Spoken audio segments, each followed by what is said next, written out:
আমরা এক ভক্তির কথা আস্বাদন করব, এক ভক্তের কথা আস্বাদন করব।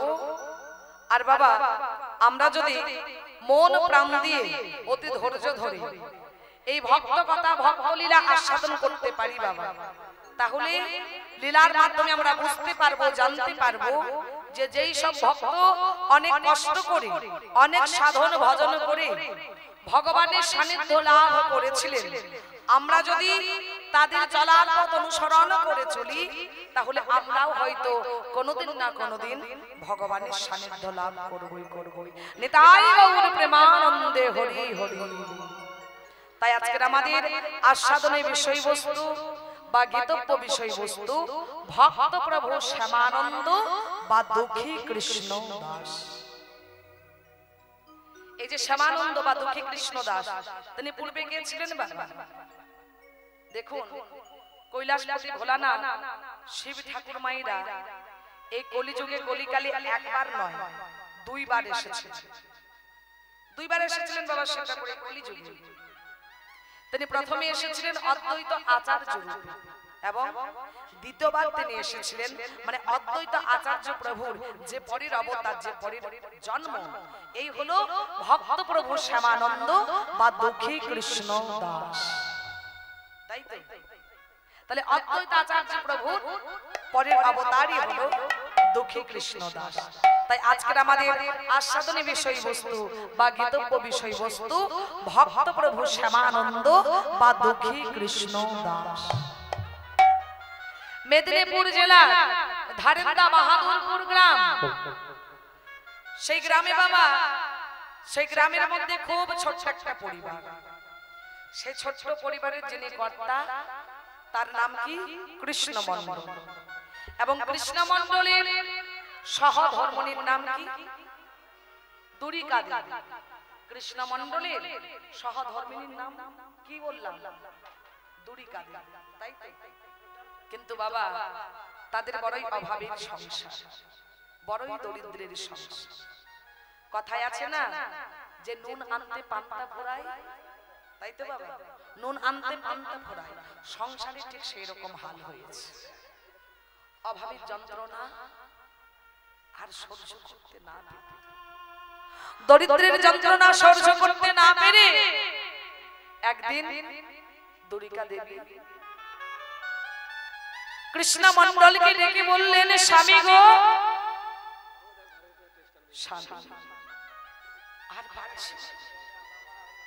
আর পারছে না স্বামী। প্রত্যেক দিন এই সংসারের মধ্যে এত অভাব, এত অনটন, আর সহ্য করতে পারছি। স্বামী, এইভাবেই কি আমার দিন কাটবে? আমি কি কোনোদিনও জীবনে সুখের মুখ দেখতে পারবো না? দুরিকা, তুমি বলে দাও, দুরিকা তুমি বলে দাও, এখন আমি কি করব? কি উপায় আছে বলে দাও। বাবা দুরিকা দেবী বললেন, স্বামী একটা উপায় আছে, যে উপায় করলে আমরা মানে আমাদের সংসারে এই অভাব অনটন থাকবে না। উপায় আছে। কি উপায় আছে? দুরিকা বলো, কি উপায় আছে? স্বামী গো, একটাই উপায় আছে। তুমি চলে যাও জগন্নাথের কাছে। জগন্নাথের কাছে গিয়ে তুমি আমাদের সংসারের অভাবের কথা, দরিদ্রের কথা জগন্নাথ দেবীকে জানাও। তিনি তো জগন্নাথ। দেখবে জগন্নাথের কৃপায়, জগন্নাথের করুণায়, জগন্নাথের আশীর্বাদে আমাদের সংসারে আর অভাব থাকবে না। তুমি বলছো দুরিকা আমি জগন্নাথের কাছে যাব, জগন্নাথের কাছে গিয়ে আমাদের সংসারের অভাবের কথা জগন্নাথ দেবকে জানাবো। জয় জয় জয়।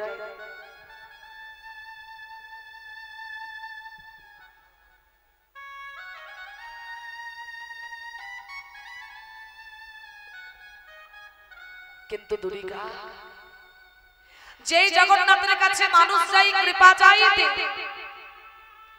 যেই জগন্নাথের কাছে মানুষ যায় প্রেমে ভক্তি চাইতে, আমি কি না সেই জগন্নাথের কাছে যাব টাকা পয়সা চাইতে? তা কি করে হয় দুর্গা? তা কি করে হয় স্বামী? কেন হয় না? তিনি যে জগন্নাথ জগৎগুরু স্বামী গো, তিনি যদি সত্যই জগন্নাথ হন, তিনি যদি সত্যই জগৎগুরু হন, তাহলে নিশ্চয়ই তিনি আমাদের সংসারের অভাবের কথা চিন্তা করবে। কৃষ্ণ মন্ডল দুর্গা দেবীর কথা মতো দুর্গার কাছ থেকে বিদায় নিয়ে চলেছেন জগন্নাথের কাছে। পথে যেতে যেতে জগন্নাথ দেবের গান গাইছে মন প্রাণ দিয়ে। কিভাবে গো? জয় জগন্নাথ জয় জগন্নাথ জয় জগন্নাথ জয় জগন্নাথ জয় জগন্নাথ জয় জগন্নাথ জয় জগন্নাথ জয় জগন্নাথ জয় জগন্নাথ জয় জগন্নাথ জয় জগন্নাথ জয় জগন্নাথ জয় জগন্নাথ জয় জগন্নাথ জয় জগন্নাথ মদনাথ শ্রী জগন্নাথ মদ গুরু শ্রী জগত গুরু মদতমান সর্বভূতাত্মা তস্मै শ্রী গুরবে নমঃ। নমস্তে কাল সত্তায় জগন্নাথায় সুতায় চ সাবিত্রায় সপুত্রায় সকলত্রায় তে নমো। জয় জগন্নাথ জয় জগন্নাথ জয় জগন্নাথ জয় জগন্নাথ জয় জগন্নাথ জয় জগন্নাথ জয় জগন্নাথ জয় জগন্নাথ জয় জগন্নাথ জয় জগন্নাথ জয় জগন্নাথ জয় জগন্নাথ। জগন্নাথের নাম গান গাইতে গাইতে মন প্রাণ দিয়ে জগন্নাথ দেবকে ডাকতে ডাকতে তিনি গিয়ে পৌঁছালেন কোথায় বাবা? জগন্নাথ মন্দিরে। আর জগন্নাথ মন্দিরে গিয়ে জগন্নাথ দেবকে বলছেন, জগন্নাথ তুমি একবার আমার দিকে চেয়ে দেখো প্রভু, আমি তোমার শ্রী চরণ তলে এসেছি আমার মনের কথা জানাবার লাগে। আমি তোমার শ্রী চরণ তলে এসেছি প্রভু, তুমি একটি বাণীর জন্য চেয়ে দেখো আমার প্রতি। মাধব হে হে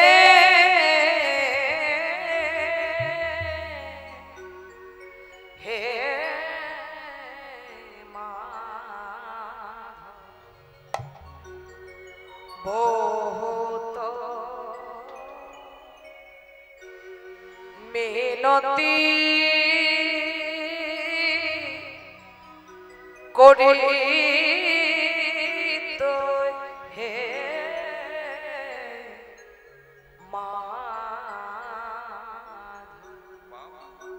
মাধব, একবার আমার দিকে চেয়ে দেখো, আমি তোমার শ্রীচরণ তলে এসেছি মাধব। দেহি তু তুলসী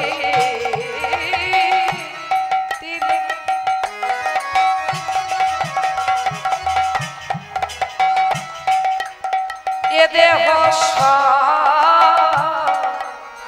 মরে পিল দেহি তো তুলসী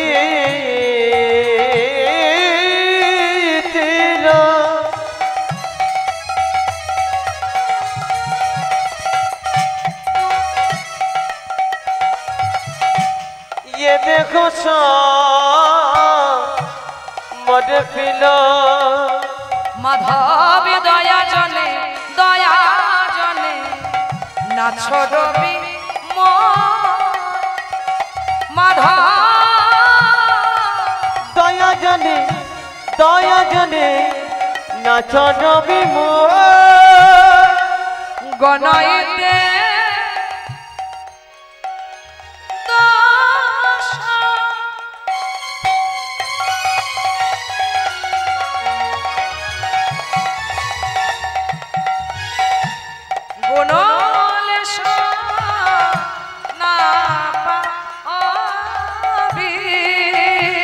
ওই যে গণইতে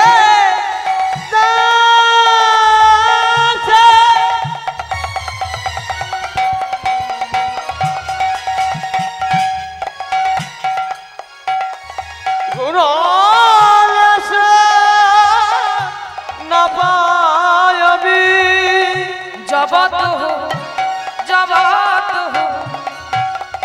করবি বিচার जबत हो करबी विचार माधव जबत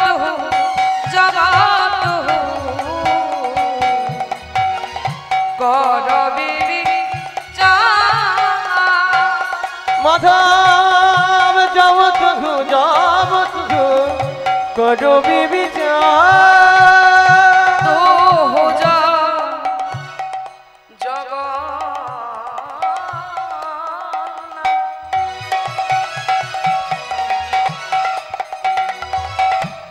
জগতে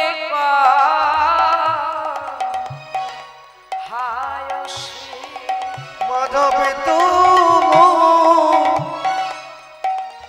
माधव जगा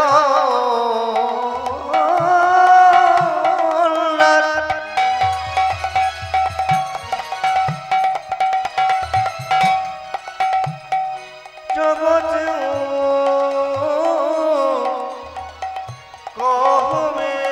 जगबाही নহম ইচ্ছা जगमही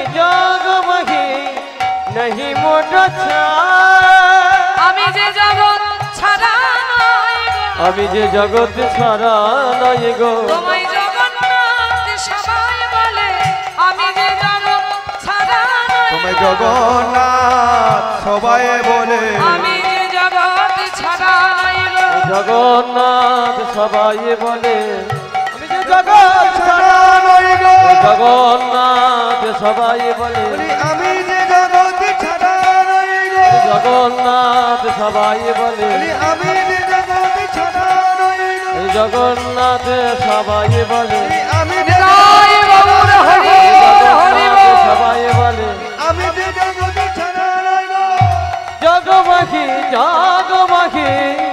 নাহি মোট মাধব মাধব ওগো জগন্নাথ ওগো জগৎগুরু তুমি একটিবার আমার দিকে চেয়ে দেখো আমার মনের কথা জানাবো বলে আমি তোমার শ্রীচরণ তলে এসেছি জগন্নাথ মাধব হে বহুত মিনতি করি তোমার চরণে মাধব এই মিনতি একবার নয় দুইবার নয় বহুবার মিনতি করে বলছি প্রভু দেহি তুলসী দিল এই দেখো সমর্পণ আমার মন প্রাণ জীবন যৌবন এই সুন্দর দেখো খানি সবকিছুই তোমার চরণে সঁপে দিয়েছি দয়া জলে না ছড়ো যেন তোমার দয়া থেকে আমাকে বঞ্চিত করো আমাকে দয়া করো প্রভু কৃপা করো করুণা তোমার দয়া থেকে কৃপা থেকে করুণা থেকে আমাকে বঞ্চিত করে দিও না প্রভু দেহি তুলসী দিল এই দেখো সমর্পিল দয়া জলে না ছড়ো গণইতে দোষ গুণ লেশ না পাও জবতহু করবি বিচার মাধব তুমি যদি আমার বিচার করো মাধব গুণ বলতে কিছু তার কারণ তুমি আমার যতবারই বিচার করবে শুধু দেখতে পাবে আমার মধ্যে দোষ দোষ দোষ জবতহু করবি বিচার তুমি বিচার করলে দেখতে পাবে যে আমার মধ্যে কোনো গুণ নেই শুধু দোষে ভরা আমার এই জীবন গণইতে দোষ গুণলেশ না পাও জব তহু করবে বিচার তহু জগন্নাথ জগতে কহায়সি জগ বাহির নহ মইছা। তুমি তো জগন্নাথ জগৎ এই জগতের না এই জগতের গুরু তহু জগন্নাথ জগতে কহায়সি জগ বাহির নহ মইছা। প্রভু আমাকে চরণ ছাড়া করো, শুধু এই জন্মেই নয় এই যুগেই নয়, যেন যুগে যুগে জন্মে জন্মে তোমার ওই রাঙা চরণে আমাকে ঠাই দিবে, আর অন্য কিছু চাই না প্রভু। দেখুন বাবা, শ্রী দুর্গা দেবীর কথা মতো জগন্নাথের কাছে গিয়েছিলেন কি উদ্দেশ্য নিয়ে মনে? কৃষ্ণ মন্ডল যে সংসারের অভাবের কথা জানা, তাই তো যে জগন্নাথ তুমি তো জগতের নাম জগৎগুরু, তা আমার সংসারে এত অভাব এত অনটন, তুমি কৃপা করো, তোমার কৃপায় আমার সংসারে অভাব যেন না থাকে। সেই অভাবের কথা জানাতে গিয়ে সেই কথা ভুলে গিয়ে জগন্নাথকে দর্শন করা মাত্রই সেই কথা ভুলে গিয়ে জগন্নাথকে কত সুন্দর সুন্দর কথা বলছে যে জগন্নাথ তোমার চরণ ছাড়া করে না, তোমার ওই রাঙা চরণে আমাকে আশ্রয় দাও। শুধু এই জন্মে নয় এই যুগেই নয়, যুগে যুগে জন্মে জন্মে তোমার ওই রাঙা চরণে যেন আশ্রয় হতে পারে। নিতাই গৌর প্রেমানন্দে হরি হরি হরি বল হরি বল। কি এ মানুষ পশু পাখি কুলে জন্মে, কি এ মানুষ পশু পাখি কুলে জন্মিয়ে, কি এ মানুষ পশু পাখি কুলে জন্মে, কি মানুষ পশু পাখি কুলে জন্মিলে, অথবা কীট পতঙ্গে, অথবা কীট পতঙ্গে, অথবা কীট পতঙ্গে, অথবা কীট পতঙ্গে, করমে বিভাগে পুনঃ পুনঃ গতাগতি, করমে বিপাকে পুনঃ পুনঃ গতাগতি, করমে বিভাগে পুনঃ পুনঃ গতাগতি, পরমে পাঠে পুনঃ পুনঃ গতাগতি, মতি রহু তুয়া বড় সঙ্গ, মতি রহু তুয়া বড় সঙ্গ, মতি রহু তুয়া বড় সঙ্গ, মতি রহু তুয়া বড় সঙ্গ, ওই চরণে মতি থাকে, ওই চরণে মতি থাকে, ওই চরণে মতি থাকে, ওই চরণে মতি শুধু থাকে, এ জন্মে নয় জন্মে জন্মে ওই চরণে মতি থাকে, শুধু এ জন্মে নয় জন্মে জন্মে ওই চরণে মতি শুধু থাকে, এ জন্মে নয় জন্মে জন্মে এ যুগে নয় যুগে যুগে, এ জন্মে তাই নয় জন্মে গৌর হরি জন্মে, বল। যুগে নয় যুগে যুগে, এ জন্মে জন্মে জন্মে এই যুগে নয় যুগে যুগে, ওই চরণে মতি থাকে, ওই চরণে মতি থাকে, মতি রহু তুয়া বড় সঙ্গ, ওই মতি রহু তুয়া বড় সঙ্গ। মাধব দেহি তুলসী দিল, এই দেখো সমন পিল, দয়া জনে না ছড়বে মন, তাই তো শুধু তাই নাই মাধব, তুমি আমাকে কৃপা করো, করুণা করো। কি এ মানুষ পশু পাখি কুলে জন্মে, অথবা কীট পতঙ্গ, জগন্নাথ এই জন্মে আমি মনুষ্য কুলে জন্ম নিয়েছি, কিন্তু পরের জন্মে আমি যে কুলেই জন্মগ্রহণ করি না কেন, কি এ মানুষ পশু মানুষ কুলেই জন্মগ্রহণ করি আর পশু কুলেই জন্মগ্রহণ করি, কি এ মানুষ পশু পাখি কুলে জন্ম নেই, অথবা পাখি কুলে পক্ষী কুলে জন্ম নেই, তাই তো কি এ মানুষ পশু পাখি কুলে জন্মে, অথবা কীট পতঙ্গে, অথবা কীট পতঙ্গ কুলেই জন্মগ্রহণ করি, যে কুলে জন্মগ্রহণ করি না কেন মাধব, তোমার চরণে এই নিবেদন এই মিনতি, এই অতি মতি রহু তুবা বড় সঙ্গ, সঙ্গ, যেন তোমার ওই রাঙা চরণে মতি থাকে, মতি থাকে। দেখুন বাবা, জগন্নাথের কাছে গিয়েছেন সংসারের অভাবের কথা জানাতে গিয়ে সেই কথা ভুলেই গেছে, বলছেন মাধব জগন্নাথ এই জন্মে মনুষ্য কুলে জন্ম নিয়েছি, পরের জন্মে যে কুলে জন্মগ্রহণ করি না কেন তোমার চরণে এই নিবেদন, শুধু এই যুগে নয় জন্মে জন্মে যেন তোমার ওই রাঙা চরণে মতি থাকে। নিতাই গৌর প্রেমানন্দে হরি হরি বল। তাই তো নিতাই গৌর হরি বল। তা কি গো মাইরা, এই যে যার লেখা পদাবলী আস্বাদন করছেন তিনি কি না, তিনি হলেন পদকর্তা বিদ্যাপতি। তাই তো সেই পদকর্তা বিদ্যাপতি বলছেন কি, ভনয়ে বিদ্যাপতি অতিশয় কাতর, ভনয়ে বিদ্যাপতি অতিশয় কাতর, ভনয়ে বিদ্যাপতি অতিশয় কাতর, ভনয়ে বিদ্যাপতি অতিশয় কাতর, তরাইতে ইহ ভব সিন্ধু, আমার তরাইতে ইহ ভব সিন্ধু, আমার তরাইতে ইহ ভব সিন্ধু, তোবা পদ পল্লব করি অবলম্বন, তোবা পদ পল্লব করি অবলম্বন। এইবারে কৃষ্ণ মন্ডল জগন্নাথের চরণে লুটিয়ে পড়ল। কি বলছেন গো, তোবা পদ পল্লব করি অবলম্বন, তোবা পদ পল্লব করি অবলম্বন, দেহ দিন বন্ধু, ওই তিল এক দেহ দিন বন্ধু, ওই দিন এক দেহ দিন বন্ধু, ওই দিল এক দেহ দিন বন্ধু।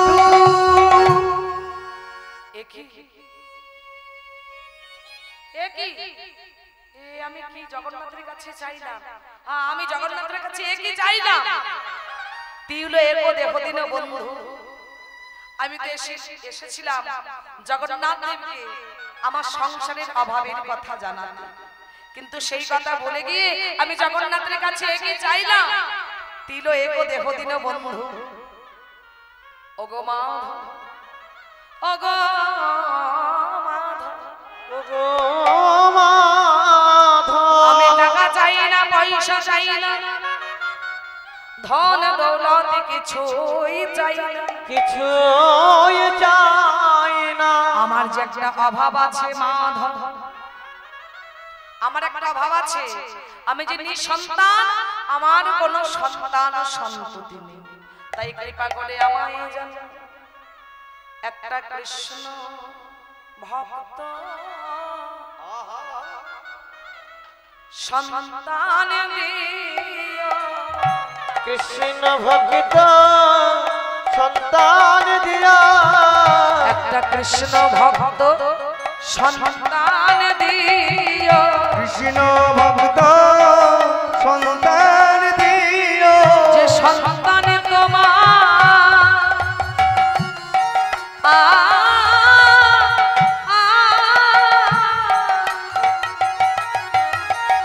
যে সন্তান তোমার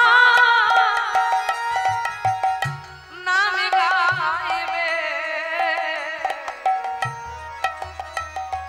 একটা কৃষ্ণ ভক্ত সন্তান দিও, যে সন্তান তোমার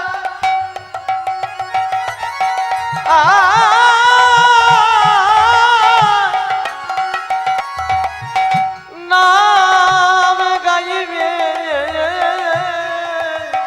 ওগো প্রেমানন্দে বাহু তুলে, সন্তান তোমার নাম গাইবে, প্রেমানন্দে বাহু তুলে, সন্তান তোমার নাম গাইবে, প্রেমানন্দে বাহু তুলে, সন্তান তোমার নাম গাইবে, প্রেমানন্দে বাহু তুলে, সন্তান তোমার নাম গাইবে, প্রেমানন্দে বাহু তুলে,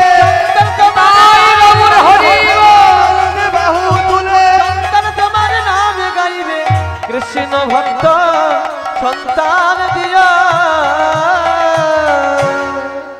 আমি জগন্নাথের কাছে টাকা পয়সা চাইতেছি, আমি জগন্নাথের কাছে একটা কৃষ্ণ ভক্ত সন্তান চেয়েছি, কিন্তু আমি ঘরে ফিরে গিয়ে দরিকাকে কি বলবো? দরিকা যখন আমাকে জিজ্ঞাসা করবে, স্বামী তুমি জগন্নাথের কাছে কি চেয়ে এসেছো, তখন আমি কি উত্তর দেব? তাই গৃহে ফিরে গিয়ে দরিকা দেবীকে ডেকে বলছেন কৃষ্ণ মন্ডল, দরিকা, ও দরিকা, দরিকা, মানে ভয়ে ভয়ে বলছে, তাই তো মনে ভয় নিয়ে বলছেন। দরিকা বলেছিলেন যে জগন্নাথের কাছে গিয়ে আমাদের সংসারের অভাবের কথা জানা, কিন্তু তা তো জানাই নেই। কি বলেছেন জগন্নাথ দেব? একটা কৃষ্ণ ভক্ত সন্তান, তাই ভয়ে ভয়ে বলছেন দুরিকা, ও দুরিকা তুমি জানো দুরিকা, আমি যেই জগন্নাথের সম্মুখে গিয়ে দাঁড়ালাম, অমনি জগন্নাথ দেব আমাকে দেখে জিজ্ঞাসা করলেন, বললেন আমাকে, কৃষ্ণমন্ডল, ওরে ও কৃষ্ণমন্ডল, তুই আমার কাছে টাকা পয়সা চাইতে এসেছিস বাবা, কিন্তু এই দেখ আমার হাত নেই, আমার পাও নেই, আমি তোদেরকে সবকিছুই দিয়ে নিজের নিঃস্ব হয়ে বসে আছি। দুরিকা, আমি জগন্নাথের কাছে টাকা পয়সা চাইতে পারি না, তবে শোনো দুরিকা, আমি কিন্তু খালি হাতে ফিরে আসি। আমি জগন্নাথের কাছে একটা কৃষ্ণ ভক্ত সন্তান চেয়ে এসেছি। জগন্নাথ দেবকে বলে এসেছি, জগন্নাথ দেব কৃপা করে তুমি যেন আমাকে একটা কৃষ্ণ ভক্ত সন্তান, যেই সন্তান তোমার নাম গাইবে প্রেমানন্দে দুটি বাহু। আর এই কথা শ্রবণ করে আনন্দিত চিত্তে, আনন্দিত হয়ে আনন্দিত মনে দুর্গা দেবী বলে উঠলেন, স্বামী এ তুমি কি বলছো? তুমি তো খুব ভালো কাজ করেছো স্বামী, বাহ বেশ করেছো, খুব ভালো কাজ করেছো। আরে বাবা, তোমার ইচ্ছাই তো আমার ইচ্ছা ছিল, তুমি ভালো কাজ করেছো। তাই ভক্তমণ্ডলী মায়ের আমার বাবা, কিছুদিনের মধ্যেই কৃষ্ণ মণ্ডলের ঘরে ঘর আলো করে জন্ম নিলেন কে?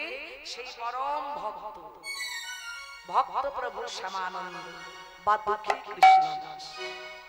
তা ভক্তমণ্ডলী মায়ের আমার বাবারা, এইখানে একটা কৃষ্ণ ভক্তের জন্ম হচ্ছে, মায়েরা উলুধ্বনি দেবেন এবং বাবারা প্রেমানন্দ দুটি বাহু তুলে জয় ধ্বনি। ও গো ধারের রাতে জন্মিল দুঃখী মণ্ডল, উলুধ্বনি ধারের রাতে জন্মিল দুঃখী মণ্ডল, বারান্দাতে জন্মিল দুঃখিনী মণ্ডল, ধারের রাতে জন্মিল দুঃখী মণ্ডল, বারান্দাতে জন্মিল দুঃখিনী মণ্ডল।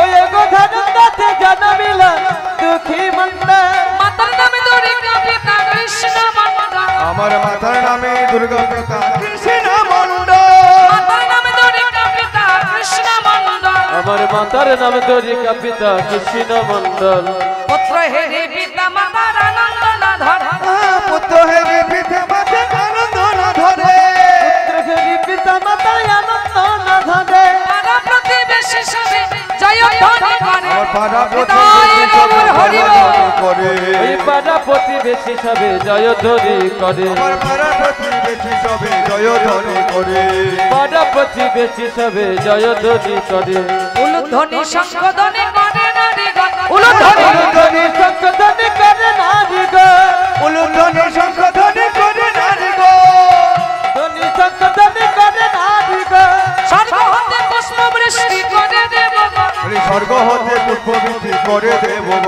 ওই স্বর্গ হতে পুষ্প বৃষ্টি করে দেবগণ, আনন্দয়ার ধরে বলি আনন্দ আর ধরে না, আনন্দয়ার ধরে আনন্দমান ধরে না, ভক্তের জন্ম দেখে আনন্দয়ার ধরে, বলি ভক্তের জন্ম ধরে আনন্দ আর ধরে না, ভক্তের জন্ম দেখে আনন্দমান ধরে না, ভক্তের জন্ম দেখে পাড়া প্রতিবেশীর মনে ভক্তের জয় গৌর হরি বলে, বলি ঘরের মধ্যে বেশি বলে, বলি ঘরের মধ্যে বেশি বলে, ভক্তের জন্ম বলি দেখে ঘরের মধ্যে বেশি বলে, আনন্দমান ধরে না, আনন্দ আর ধরে না, আনন্দমান ধরে না, স্বর্গ হতে পুষ্প বৃষ্টি করে দেবগণ, বলি স্বর্গ হতে পুষ্প বৃষ্টি করে দেবগণ, বলি স্বর্গ হতে পুষ্প বৃষ্টি করে দেবগণ, ও কৃষ্ণ মণ্ডল,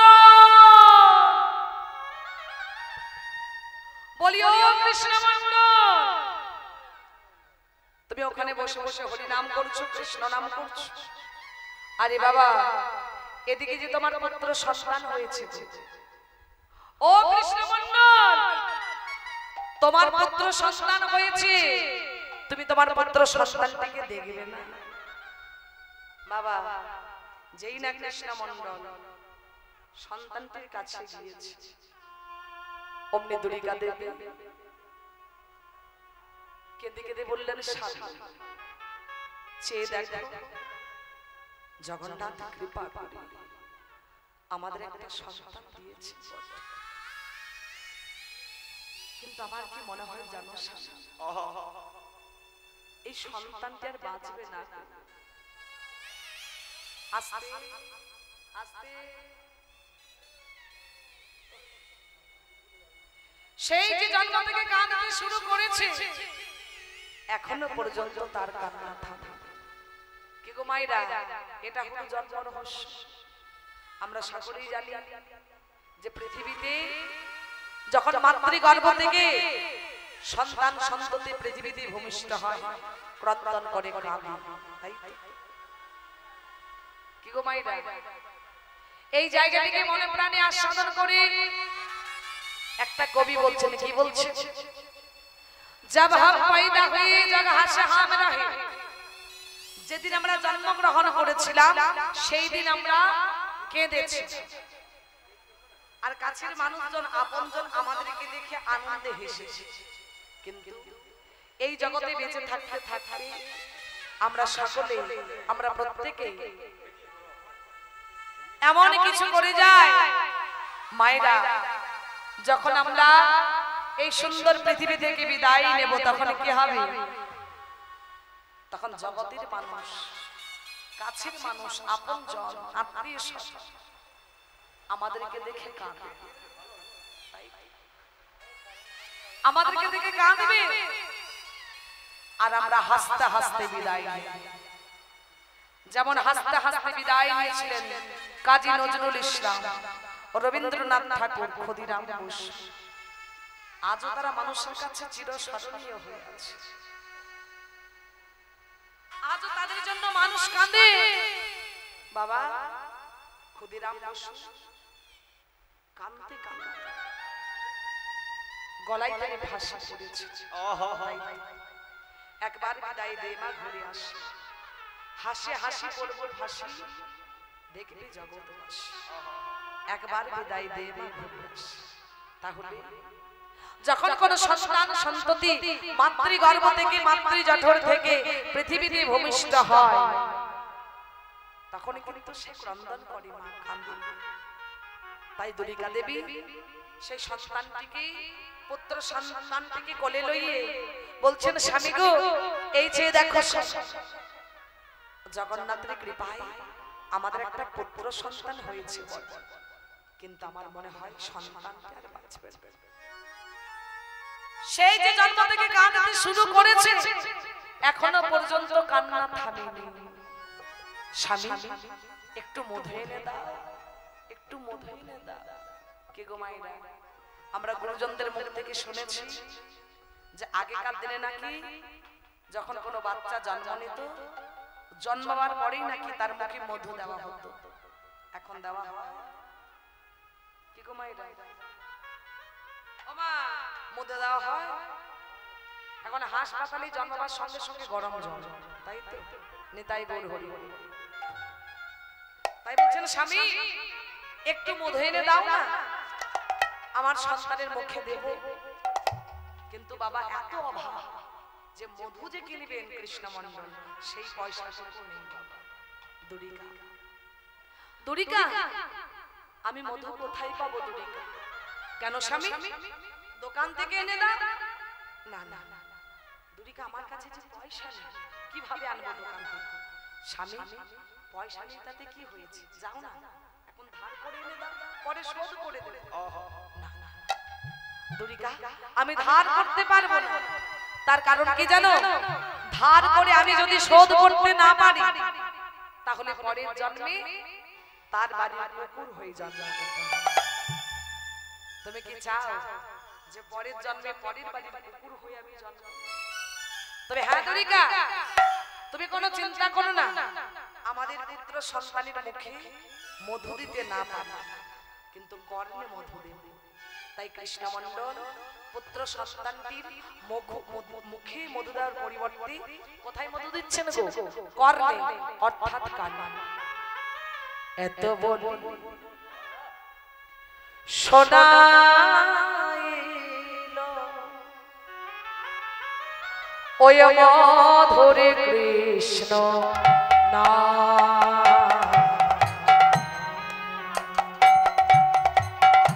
এত বলি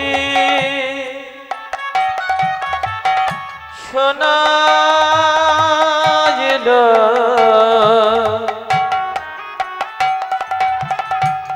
মধুর কৃষ্ণ না মধুর কৃষ্ণ না শোনে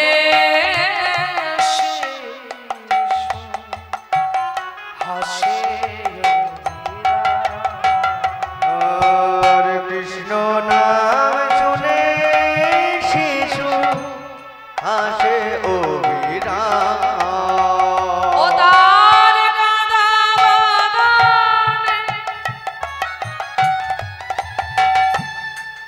হাসি এলো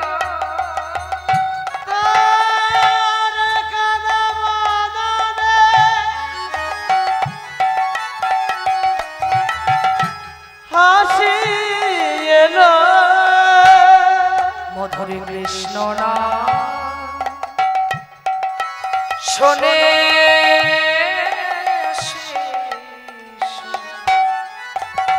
কাঁদা বদনে হাসি এলো কৃষ্ণ নাম শুনে শিশু কাঁদা বদনে হাসি এলো মধুর কৃষ্ণ না শোনে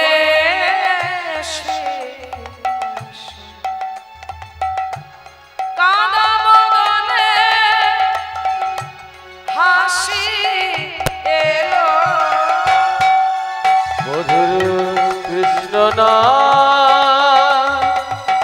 শুনে শিশু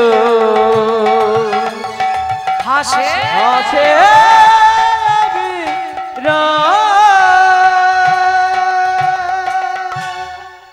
মায়ার কথা শোনার আগে শিশুর কর্ণে কৃষ্ণ নাম শুনিয়ে দিন। ছেলেটির কি নাম জানেন? দুঃখী। কেন না যেহেতু অভাবের পরিবারে দরিদ্রের পরিবারে তার জন্ম হয়েছে তাই কৃষ্ণ মণ্ডল সন্তানটির নাম রাখলেন দুঃখী। দেখতে দেখতে দেখতে দেখতে দুঃখীর যখন বাবা 5 বছর বয়স একদিন কৃষ্ণ মণ্ডল দুঃখীকে কাছে ডেকে বললেন বাবা দুঃখী শোনো বাবা তুমি হলে জগন্নাথের দান তাই তুমি কৃষ্ণ সেবা করো। শোনো বাবা কৃষ্ণ সেবা হলো নর জন্মের সার্থকতা মানব জন্মের সার্থকতা। যাও বাবা যাও তুমি কৃষ্ণ সেবা করো। বাবার কথা মতো রাতের ঘুটঘুটি অন্ধকার 5 বছরের ছোট্ট দুঃখী বেরিয়ে পড়লেন বাবা। গলায় একটা চাদর পরনে তার বহির্বাস। যাবার বেলায় এই জগৎ জননী মাকে প্রণাম জানালেন। কিভাবে? আমি চলে যা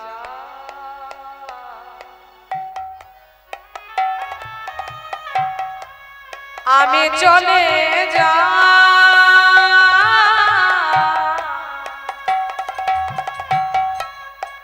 আমি চলে যা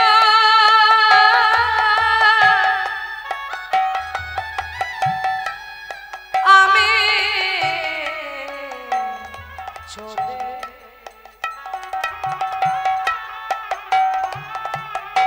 আমি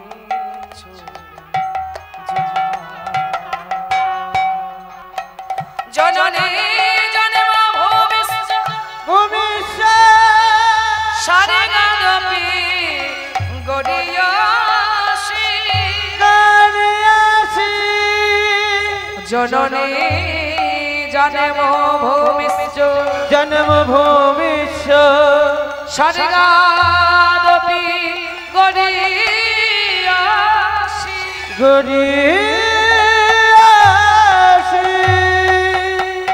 বেরিয়ে পড়লেন। গলায় একটা চাদর পরনে তার বহির্বাস।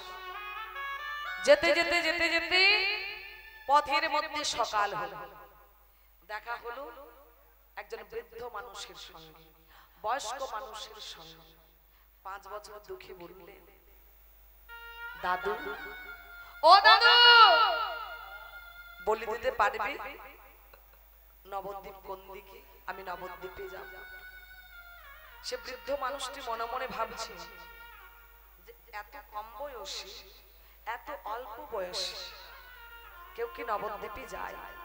এ নিশ্চয়ই ভিখারি, নিশ্চয়ই পাগল। তাই বললেন, এই ভিখারি, এই পাগল, ভিক্ষা নিতে এসেছিস? ভিক্ষা নিয়ে বাড়ি ফিরে চলে যা। নবদ্বীপ নবদ্বীপ নবদ্বীপ করছিস কেন রে? দাদু, তুমি আমাকে ভিখারি মনে করো? তবে হ্যাঁ, ভিখারি আমি বটে ঠিক, কিন্তু কোন অর্থের ভিখারি আমি নয়, কোন অর্থের কাঙ্গাল আমি নয় দাদু। আমি কিসের ভিখারি জানো দাদু? কোন অর্থের ভিখারি আমি নয়, ভিখারি আমি নয়, আমি প্রেমেরও ভিখারি। প্রেম ভিক্ষা করি আমি যাব নদী,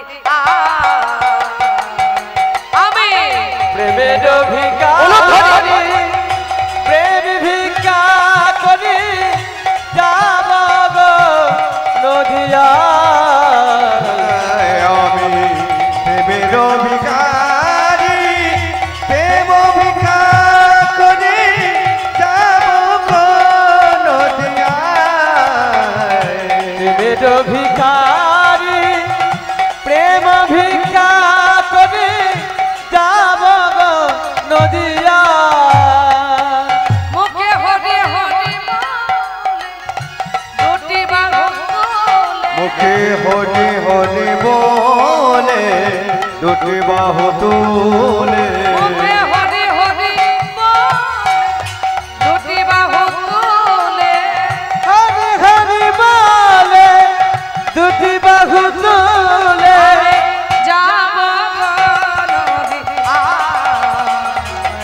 আমি প্রেমের ভিখারি, প্রেম ভিক্ষা করি যাব নদী। আমি প্রেমের ভিখারি, প্রেম ভিক্ষা করি যাব গো নদিয়া। আমি প্রেমের ভিখারি, প্রেম ভিক্ষা করে যাব নদিয়া। যেতে যেতে গেলেন কোথায়, পৌঁছালেন কোথায়? নদিয়া।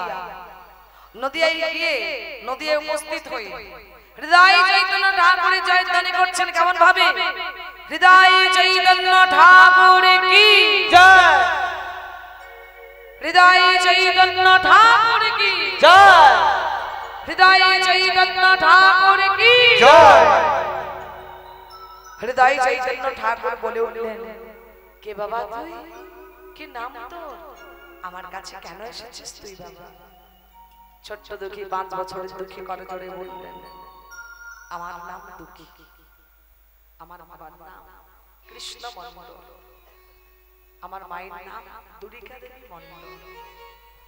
মেদিনীপুর জেলার ধারিন্দা বাহাদুরপুর গ্রাম থেকে আমি আসছি। ও তাই নাকি বাবা? কেন বাবা, কেন এসেছিস? কি উদ্দেশ্য নিয়ে? গুরুদেব, আমি অনেক আশা নিয়ে আপনার শ্রীচরণ তলে এসেছি গুরুদেব। আমাকে কৃপা করুন, করুণা করুন, আপনার কৃপা থেকে আমাকে বঞ্চিত করবেন। কৃষ্ণ ভজনের দীক্ষা নিতে আমি আপনার শ্রীচরণ তলে এসেছি গুরুদেব। ও তাই নাকি? তুমি আমার কাছ থেকে কৃষ্ণ ভজনের মন্ত্রে দীক্ষিত হতে চাও? শোনো বাবা দুঃখী, আমি তোমাকে দীক্ষা দেব, কিন্তু একটা শর্ত। তার আগে তোমাকে পরীক্ষা দিতে হবে। আমি কি পরীক্ষা দেব? শুনতে পাচ্ছিস রে তোরা?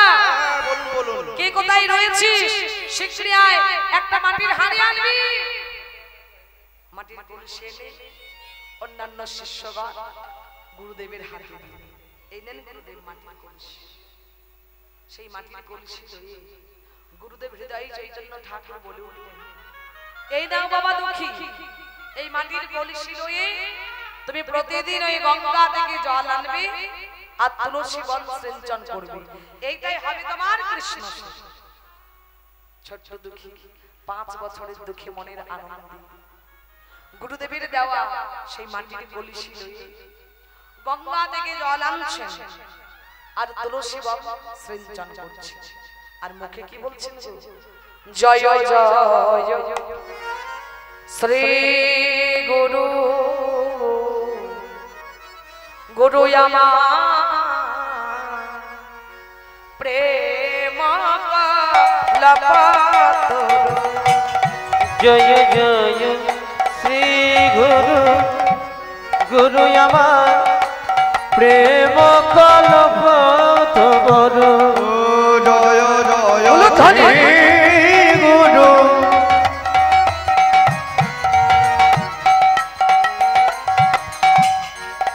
গুরু আমার প্রেম কলপতর। জয় জয় শ্রী গুরু গুরু আমার প্রেম কলপতর। অদ্ভুত যাহাত অদ্ভুত যাহাত অদ্ভুত যাহাত অদ্ভুত যাহাক প্রকার।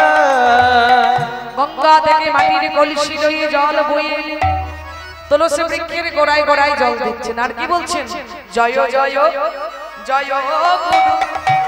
জয় জয় জয় গুরু জয় জয় জয় গুরু জয় জয় জয় গুরু। প্রেম কলপতর। জয় জয় জয় বলি প্রেম কলপতরু। জয় জয় জয় গুরু প্রেম কলপতরু। জয় জয় জয় গুরু। অদ্ভুত যাহাত অদ্ভুত যাহাক প্রকার। অদ্ভুত যাহাক প্রকার। অদ্ভুত যাহাক প্রকার। গুরুদেবের দেওয়া মাটির কলসি লইয়ে গঙ্গা থেকে জল আনছেন, তুলসী বন সিঞ্চন করছেন। বাবা যতই হোক ছোট ছেলে তো 5 বছর বয়স, নরম মাথা। জল বইতে বইতে এক সময় দক্ষিণ নরম মাথায় বাবা ঘা হয়ে গেল।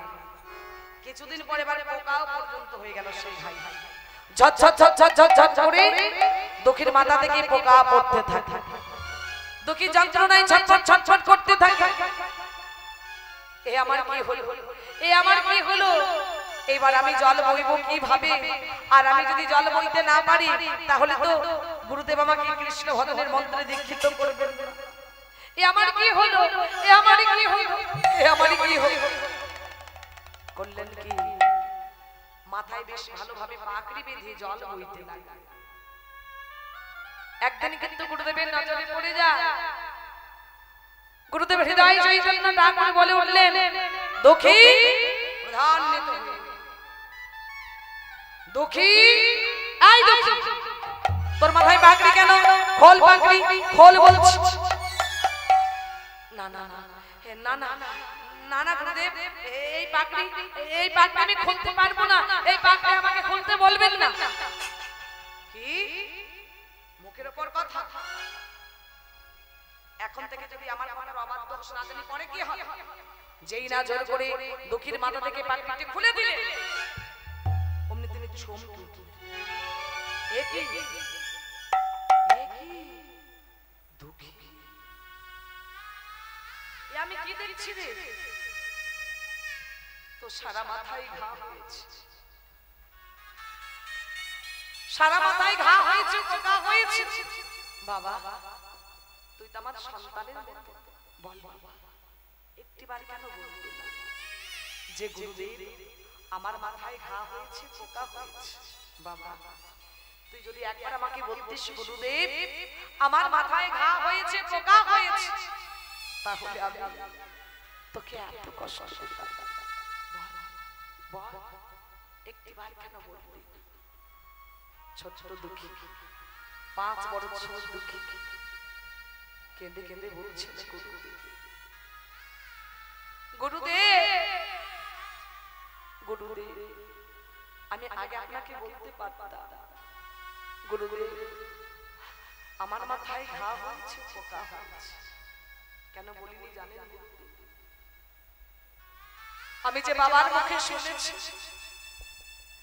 একটা জীব আত্মা 84 লক্ষ জনে ভ্রমণ করি বহু ভাগ্য ফলে মানব জন্ম পায়। তাই গুরুদেব 84 লক্ষ জনে ভ্রমণ করি বহু ভাগ্য ফলে পেয়েছি সাধেরই মানব জন্ম। তাই গুরুদেব এই সাধের মানব জন্ম পেয়ে বলুন গুরুদেব বলুন আমার কৃষ্ণ সেবা কখন হবে? কৃষ্ণ সেবা কখন হবে? গুরুদেব গুরুদেব আমি যদি আগে আপনাকে বলতাম ও গো গুরুদেব আমার মাথায় ঘা হয়েছে, পোকা হয়েছে, তাহলে তো আপনি আমাকে বিশ্রামে রাখতে। কিন্তু আমি যে বাবার মুখে শুনেছি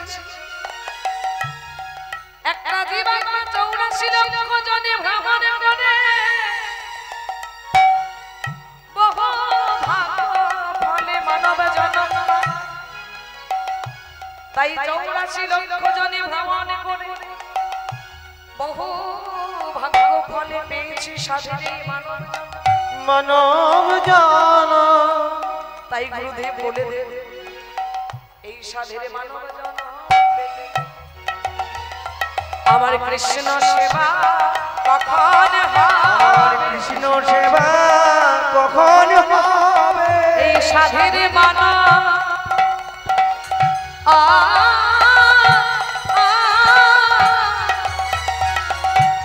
সাধের মানব জানাবে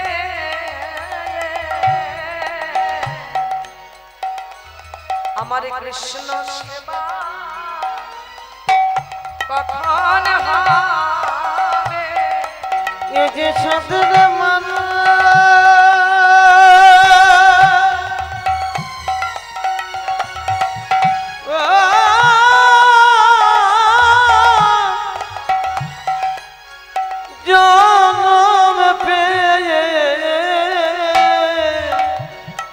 এই জনম আমার বিফলে যাবে, সাধের মানব জন্ম পেয়ে জনম আমার বিফলে যাবে।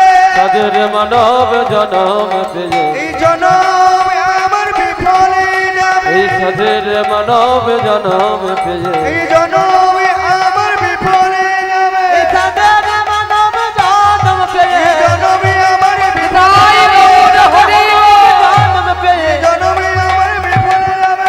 কৃষ্ণ সেবা কখন হবে? গুরুদেব হৃদয় চৈতন্য ঠাকুর বললেন দুঃখী তুই তো অধিকার নিয়ে জন্মগ্রহণ করেছিস বাবা, আয় আমার কাছে আয়। তাই কয়েকদিনের মধ্যে মাতার ঘা পরিষ্কার করে দিয়ে বললেন যা দুঃখী এবার তুই বৃন্দাবনে যা, বৃন্দাবনে গিয়ে জীব গোস্বামীর কাছে শরণাপন্ন হ, সেখানে গিয়ে তুই কৃষ্ণ ভজন করবি। আজ থেকে আমি তোর নামে দিলাম কৃষ্ণ দাস। তাহলে বাবা বাবা কৃষ্ণ মন্ডল কি নাম দিয়েছিলেন? তাই এখন প্রথম গুরুদেব হৃদয় চৈতন্য ঠাকুর তিনি কি নাম দিলেন? কৃষ্ণ দাস। তাই তাই হৃদয় চৈতন্য ঠাকুরের চরণে প্রণাম জানিয়ে ছোট্ট দুঃখী চলে যাচ্ছেন কোথায় না বৃন্দাবনের পথে। বৃন্দাবনের পথে চলে যাচ্ছেন কিভাবে গো না রাধা নাম গাইতে গাইতে। তাই তো বৃন্দাবনে গিয়ে যেই না বৃন্দাবনে উপস্থিত হয়েছে অমনি জীব গোস্বামী পাদের জয়ধ্বনি করছেন কিভাবে জীব গোস্বামী পাদ কি জয় জীব গোস্বামী পাদ কি জয় জীব গোস্বামী পাদ কি জয় জীব গোস্বামী বাইরে বেরিয়ে তুই কে বাবা কি নাম তো কেন এসেছিস তুই আমার কাছে দুঃখী করে জোরে বললেন গুরুদেব আমার নাম দুঃখী কৃষ্ণ দাস। এই ছেলে কি বললি তোর নাম কি রে দুঃখী কৃষ্ণ দাস। আরে যে কৃষ্ণের দাস সে দুঃখী হবে কিভাবে সে তো মহাসুখী হবে কি রে সে তো মহাসুখী হবে বলছে শোনো শোনো আমার বাবার দেওয়া নাম দুঃখী আর আমার গুরুদেবের দেওয়া নাম কৃষ্ণ দাস তাই দুটি নাম একসঙ্গে মিলিয়ে বলে দি দুঃখী কৃষ্ণ দাস। তোর গুরুদেব হ্যাঁ আমার গুরুদেব। তোর গুরুদেবের নাম কি বাবা আমার গুরুদেবের নাম হৃদয় চৈতন্য ঠাকুর। ওরে বাবা এই কে কোথায় আছিস রে দুঃখীকে জল দে বসতে আসছে তাড়াতাড়ি শিগগিরই আয়। একে আপনি আমার গুরুদেবের নাম শুনে আমার ভাবে চমকে উঠলেন কেন? ওরে বাবা তোর গুরুদেবের নাম শুনে চমকে উঠবো না তোর গুরুদেবের নাম ছিল হৃদয় আনন্দ যিনি স্বয়ং গৌরার নেতাকে তার হৃদয় মাঝারে নৃত্য করিয়েছে তুই তার শিষ্য চমকে উঠবো না। দুঃখী করে জোরে বললেন ওগো গুরুদেব অনেক আশা নিয়ে আমি আপনার শ্রীচরণ তলে এসেছি গুরুদেব আমাকে কৃপা করে দয়া করে করুণা করি কৃষ্ণ ভজনের মন্ত্রে দীক্ষিত করুন নেতাই হরি হরি।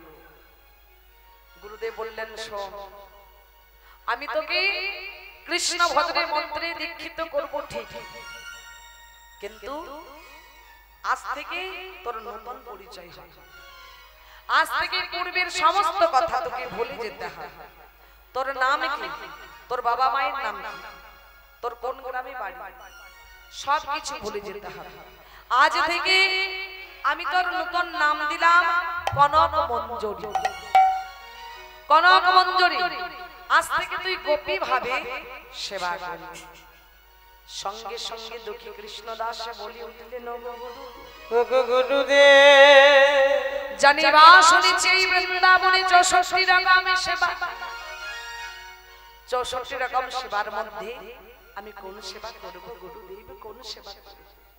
সঙ্গে সঙ্গে তুলে দিলেন একটি ঝাঁটা বললেন এই নাও বাবা দুঃখী এই নাও এই দেখো আমি তোমার হাতে তুলে দিলাম একটি ঝাঁটা তুমি এই ঝাঁটা দিয়ে প্রতিদিন সারা কুঞ্জ মন্দির পরিষ্কার করবে এইটাই হবে তোমার কৃষ্ণ সেবা।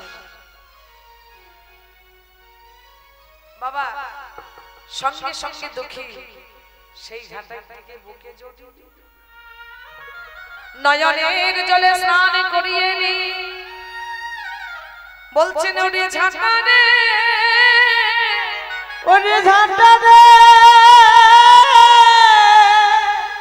তুই কত বড় ভাগ্যবতী ভাগ্যবতী তুই একটা সামান্য ঝাঁটা হয়ে জন্মগ্রহণ করে এই বৃন্দাবনে দেবতাদের চরণের ধুলাই গড়াগড়ি যাস আর আমরা সাধের এই মানব জন্ম পেয়ে দিনান্তে একবার হা কৃষ্ণ প্রাণ কৃষ্ণ বলে কাঁদতে পারি।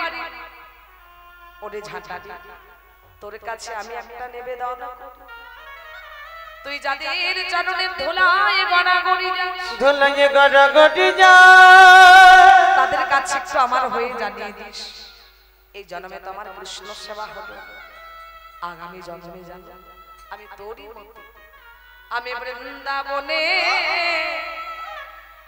ঝাঁটা বৃন্দাবনে ঝাঁটা হইবে বৃন্দাবনে ঝাঁটা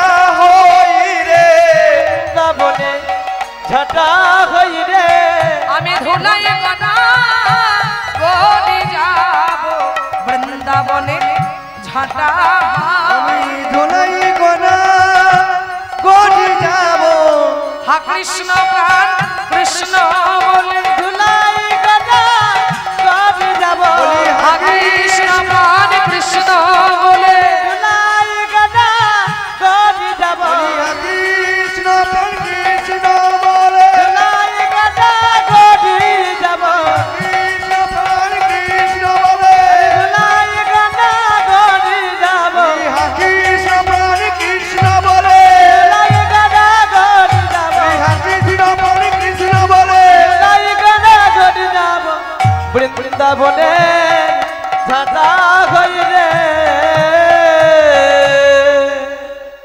এই বলে দুঃখী কৃষ্ণদাস ঝাঁটাটিকে বুকে জড়িয়ে নয়নের জলে স্নান করিয়ে নিয়ে বৃন্দাবনের কুঞ্জ মন্দিরে গিয়ে তিনি উপস্থিত হলেন। দেখলেন কি সেই কুঞ্জ মন্দিরে চারিদিকে অসংখ্য চরণের ছাপ, অসংখ্য চরণের চিহ্ন। একই এই কুঞ্জ মন্দিরে এত চরণের চিহ্ন হলো কোথা থেকে? তিনি মনে মনে চিন্তা করছে, আমার রাধা গোবিন্দ লীলা বিলাস করে আর কত দেবী দেবী সেই লীলা দর্শন করতে আসে, তাদেরই চরণে ধুলা হবে হয়। তা যাই হোক, তোমাদের এই চরণের ধুলা আমি এই ঝাঁটা দিয়েই পরিষ্কার করে দিচ্ছি, তোমরা কেউ আমার অপরাধ নিও না। এই বলে বাবাজি দুঃখী কৃষ্ণদাস সেই কুঞ্জ মন্দিরে ঝাঁট দিতে শুরু করলেন। কিভাবে গো? জয় রাধে শ্যাম জয়, জয় গিরিধারী, জয় রাধে শ্যাম জয় জয় গিরিধারী, জয় রাধে শ্যাম জয় জয় গিরিধারী, জয় রাধে শ্যাম জয় জয় গিরিধারী, জয় রাধে শ্যাম জয় জয় গিরিধারী, জয় রাধে শ্যাম জয় জয় গিরিধারী, জয় রাধে শ্যাম জয় তাই জয় বলে হরি বল। গিরিধারী, জয় রাধে শ্যাম জয় জয় গিরিধারী। মায়েরা কুঞ্জ মন্দিরে ঝাঁট দিতে দিতে দুঃখী ঝাঁটাটি হঠাৎ করে শোনা হয়ে গেল। এ কি? এ আমি কি দেখছি? ঝাঁট দিতে দিতে এই কুঞ্জ মন্দিরে ঝাঁট দিতে দিতে এই হাতে ঝাঁটাটি হঠাৎ করে শোনা হয়ে গেল। দেখলেন নূপুরের মতো আদরে কি যেন একটা পড়ে রয়েছে। এ কি? এ কি? এই কুঞ্জ মন্দিরে আমি ছাড়া তো কেউ নেই, তাহলে এই কুঞ্জ মন্দিরে নূপুর এলো কোথা থেকে? যেই না কৃষ্ণদাস আলতো করে নূপুরটি হাতে তুলল। বাবা অমনি কৃষ্ণদাসের মধ্যে অষ্টসাত্ত্বিক ভাবে উদয় হয়। সারা শরীর থরথর থরথর করে কাঁপছে, নয়নে জল আসছে। এ কি? এ কি? এই নূপুর ধরে আমার সারা শরীর কাঁপছে কেন? আমার নয়নে জল আসছে কেন? নূপুর ধরে তো কারো নয়নে জল আসে না। এ কি? এ কি? জল আসবে না। ওই যে নূপুরটি যেমন তেমন মানুষের, ও মাইরা, ওই যে নূপুরটি কোন সাধারণ মানুষের নয় বাবা। ওই নূপুরটি হলো স্বয়ং রাধা রানীর নূপুর। আর রাধা রানীর যে প্রেমে ভক্তি, সেই প্রেমে ভক্তি ওই নূপুরের সাথে মেশানো আছে। তাই যেই না কৃষ্ণদাস আলতো করে নূপুরটি হাতে তুলেছেন, অমনি কৃষ্ণদাসের অষ্টসাত্ত্বিক ভাবে উদয় হয়েছে। সারা শরীর থরথর করে কাঁপছে, নয়নে জল আসছে। কিছুক্ষণ পর মনে মনে ভাবলেন যে এই নূপুর যে কার নূপুর আমি তো জানি না, আমি বরং এক কাজ করব, এই নূপুর আমি যত্ন সহকারে আমার আঁচলে বেঁধে রেখে, যার নূপুর সে উপযুক্ত প্রমাণ দিয়ে আমার কাছ থেকে নূপুর নিয়ে যাবে। এই বলেই নূপুরটি আঁচলে বেঁধে দিয়ে সেই কুঞ্জ মন্দিরে বাবাজি দুঃখী কৃষ্ণ দাস আবার ঝাঁট দিতে শুরু করলেন। এদিকে শ্রীমতী রাধা রানী সারা নিশি কুঞ্জ মন্দিরে প্রাণ গোবিন্দের সঙ্গে লীলা বিলাস করত। গৃহে ফিরে গিয়ে যেই না নূপুর খুলতে যান, অমনি চেয়ে দেখলেন কি গো, একটা চরণে নূপুর রয়েছে আর একটা চরণে নূপুর নেই। সঙ্গে সঙ্গে চিৎকার করে ললিতাকে ডেকে বলছেন, ললিতা ললিতা। সঙ্গে সঙ্গে ললিতা এলেন রাধারানীর কাছে ছুটে। এই রাধে কিছু বলছিস? এই দেখ, এই দেখ সখী, আমার একটা চরণে নূপুর রয়েছে আর আরেকটা চরণে নূপুর নেই। এই সখী, তাই তো দেখছি। কোথায় হারিয়েছিস? কোথায়? জানি না রে ললিতা। প্রাণ বধূর সাথে নৃত্য করতে করতে কোন ফাঁকে যেমন নূপুর খুলে পড়ে গেছে আমার কোনো খেয়াল নেই, কোনো হুঁশ নেই। তবে ললিতা, আমার কি মনে হয় জানিস, আমার নূপুরটি কুঞ্জ মন্দিরে পড়েছে। তুই দেরি করিস না, তাড়াতাড়ি কুঞ্জ মন্দিরে গিয়ে আমার নূপুরটি এনে দে। এই রাধে, আমি কুঞ্জ মন্দিরে যাব, তুই যে আমাকে কুঞ্জ মন্দিরে যেতে বলছিস, কিভাবে যাব?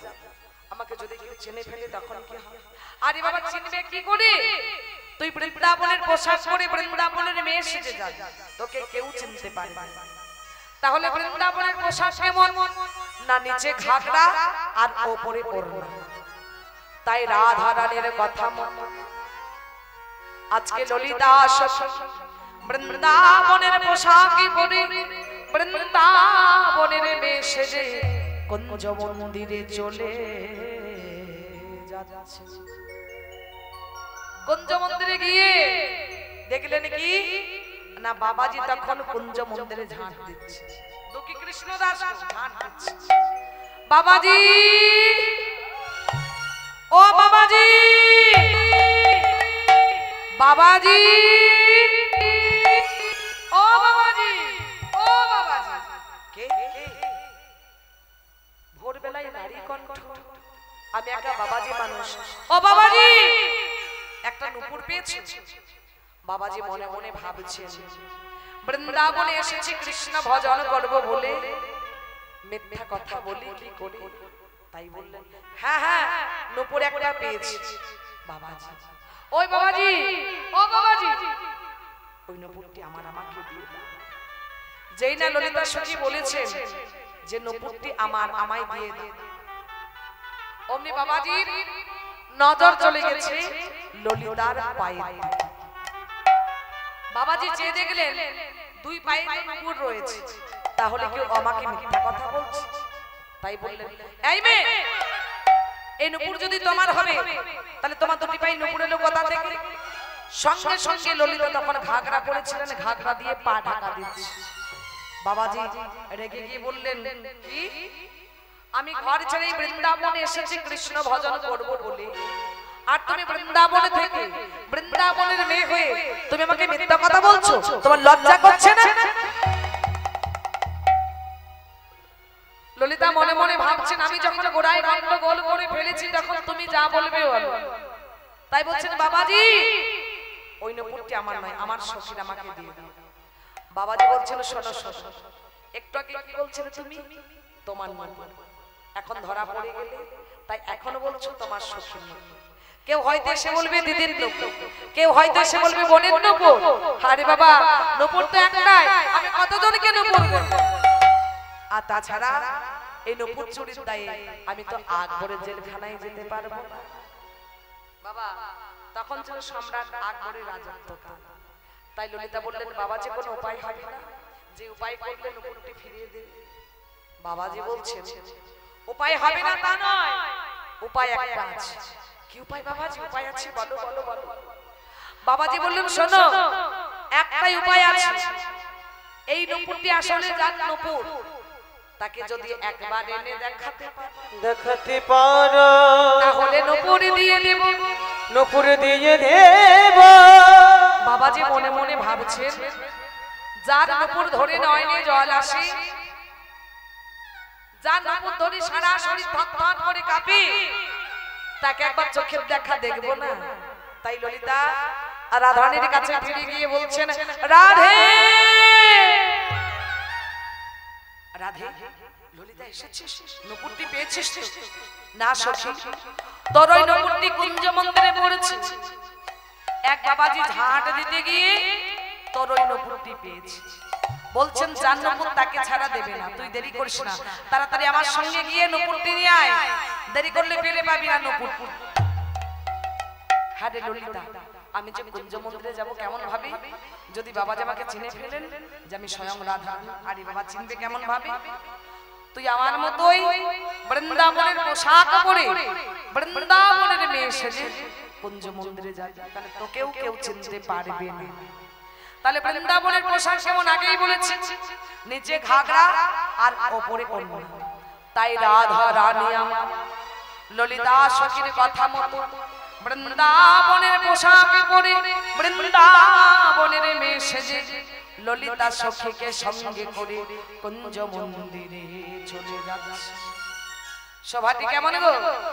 ললিতা রে সঙ্গে করে রাধা বিনোদিনী যায়, ললিতার সঙ্গে করি রাধা বিনোদিনী যায়। ললিতার সঙ্গে করে রাধা বিনোদিনী যায়। ললিতার সঙ্গে করি রাধা বিনোদিনী যায়। ললিতার সঙ্গে করি রাধা বিনোদিনী যায়। ওই ললিতার সঙ্গে করে রাধা বিনোদিনী যায়।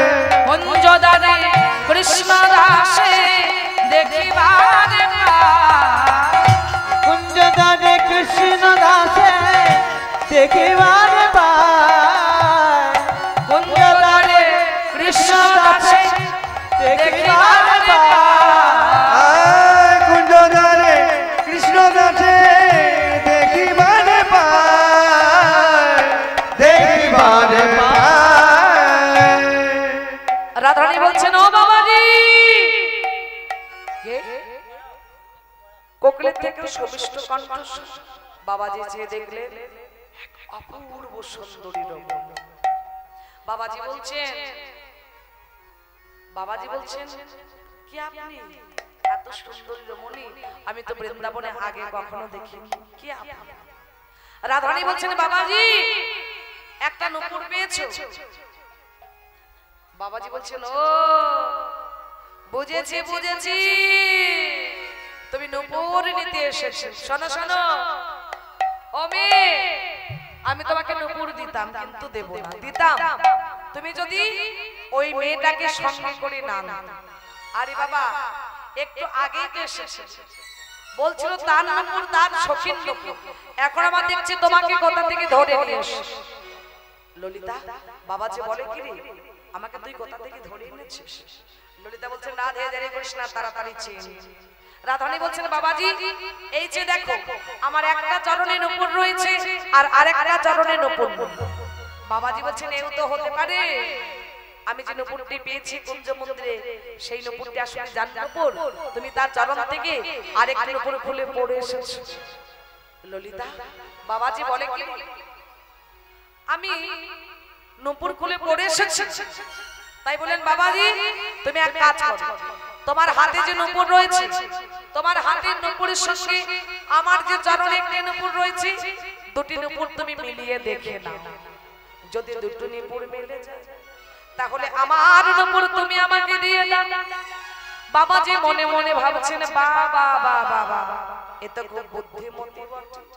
বাবাজি মনে মনে ভাবছেন, যার নূপুর ধরে নয়নে জল আসে, নয়নে জল আসে,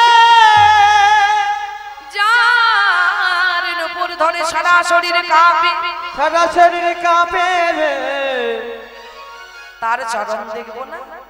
তাই বললেন, দাও দাও চরণে বাড়ায়ে দাও গো।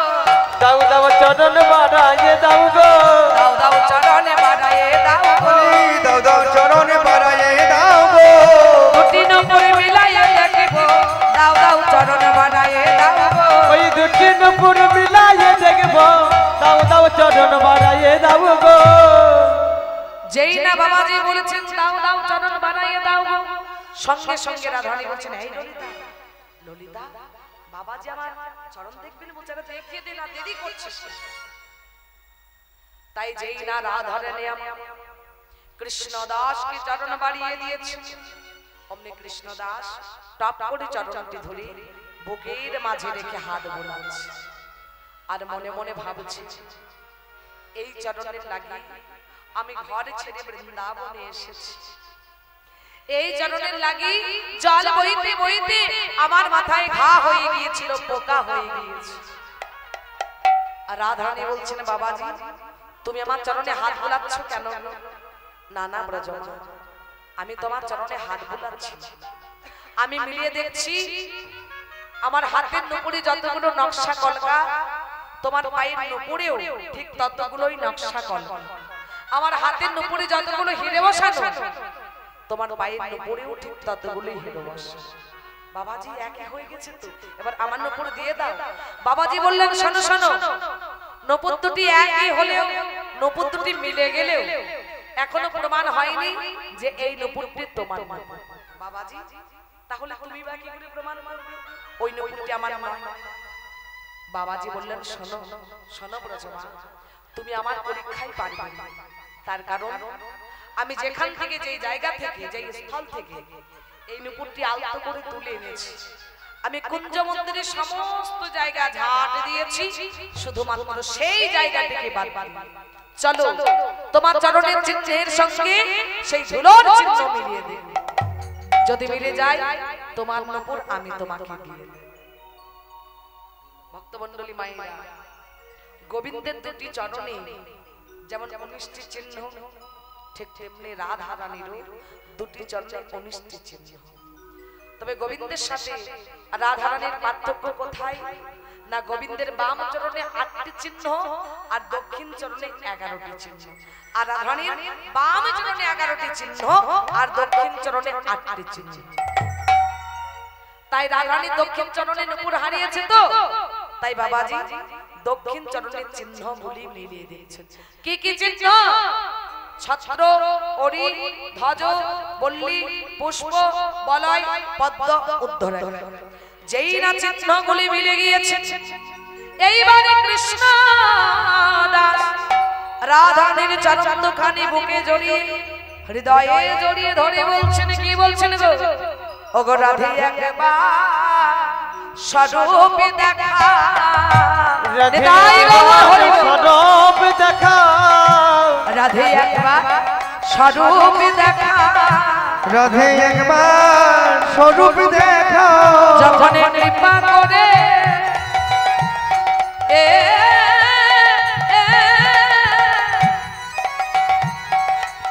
কৃপা করে এসো রাধে একবার স্বরূপ দেখা যখন কৃপা করে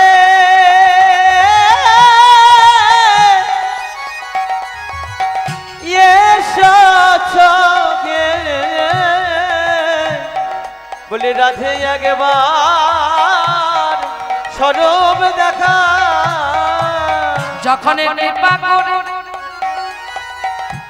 এসেছো হে ওগো রাধে একবার স্বরূপ দেখা কৃপা করে এসো চোখে একবার স্বরূপ দেখা কৃপা করে এসো চোখে রাধে একবার স্বরূপ দেখা কৃপা করে এসো চোখে রাধে একবার স্বরূপ দেখা এসো চোখে রাধে একবার স্বরূপ দেখা যেই না বাবাজি বলেছেন ওগো রাধে একবার স্বরূপ দেখা যখন কৃপা করে এসেছো হে সঙ্গে সঙ্গে রাধারানী বলে উঠলেন বাবাজি ও বাবাজি আমি রাধারানী নয় আমি রাধারানী হতে যাব কেন আমি তো হলাম এই বৃন্দাবনের মেয়ে আমি হলাম বৃন্দাবনের মেয়ে, তুমি আমার পা ছেড়ে দাও বাবাজি, তুমি আমার পা ছেড়ে দাও। কি গো বাবা, শেখলার কি সোনা চিনতে ভুল হয়? রাধে তোমার চরণ পাবো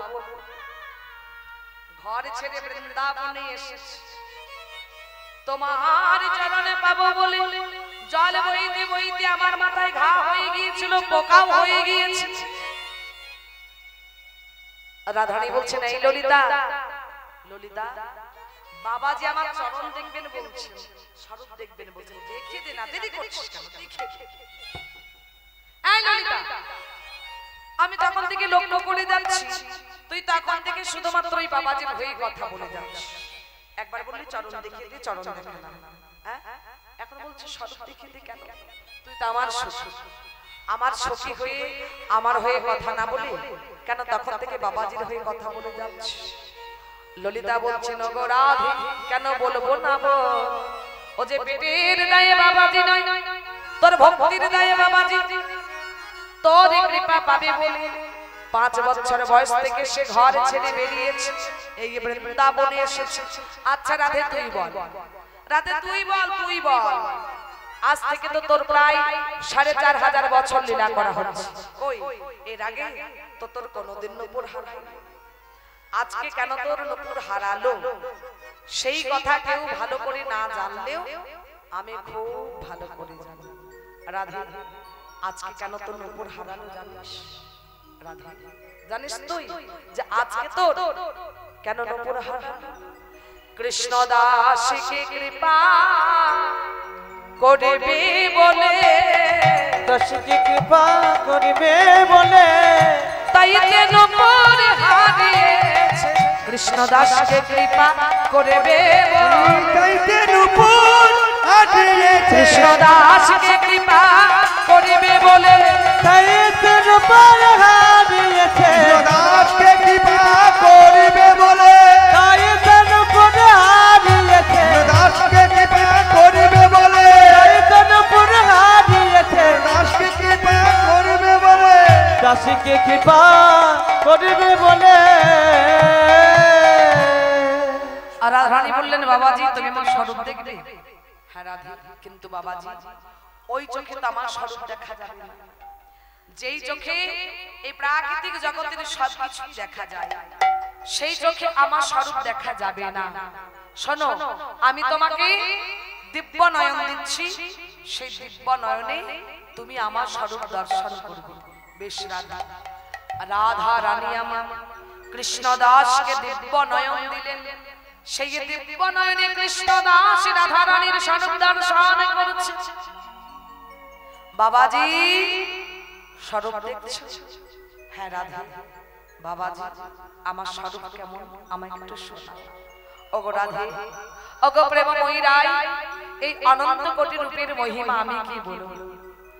রাধা রানী বললেন, বাবাজি আমার সর্বশ্রেষ্ঠ গুণ হলো আমি 6 রাগ আর 36 রাগিনী গাইতে পারি, কৃপা করে তুমি আমায় একটু শোনাও। তাই এইবারে কৃষ্ণদাস রায় রূপের কথা বলতে শুরু করলেন। রায় আমার কনক মুকুর, কনক মুকুর, কনক মুকুর, কনক মুকুর কাতি, কনক মুকুর কাতি, শ্যাম বিলাসের সুন্দর তনু, জাগয়ে কতেক ভাতি, জগয়ে কথে কো ভাতি, সিথায় সিঁদুর নয়নে কাজল, নয়নে কাজল, তাহাতে চন্দনের রেখা, চন্দনের রেখা, অরুণের করে নব জল ধরন, নবীন চাঁদের দেখা, নবীন চাঁদের দেখা, রসের আবেশে গমন মন্থন, গমন মন্থর, ভাবে ঢুলি ঢুলি যা, ঢুলি ঢুলি যা, আর হয়ুরনি নিশত হাসিনি, বঙ্কিমে নয়নে চায় বঙ্কিমে নয়নে চায় শ্যামানন্দ ভনে নিকুঞ্জ ভবন নিকুঞ্জ ভবনে কল্প তরুর মোলে রসের আবেশে বৈশে বিনোদিনী বিনোদিনী শ্যামে নাগরের শ্যামনগরে শ্যামনগরের কোলে মা কৃষ্ণদাস খুব সুন্দর হয়েছে।